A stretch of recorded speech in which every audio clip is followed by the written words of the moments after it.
செய்யும் இரண்டு மனம் வேண்டும்.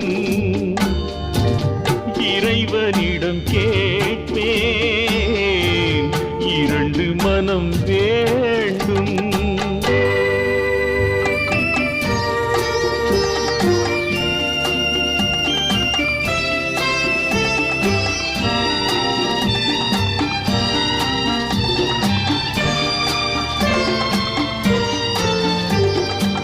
இரவும் பகலும் இரண்டானா இன்பம்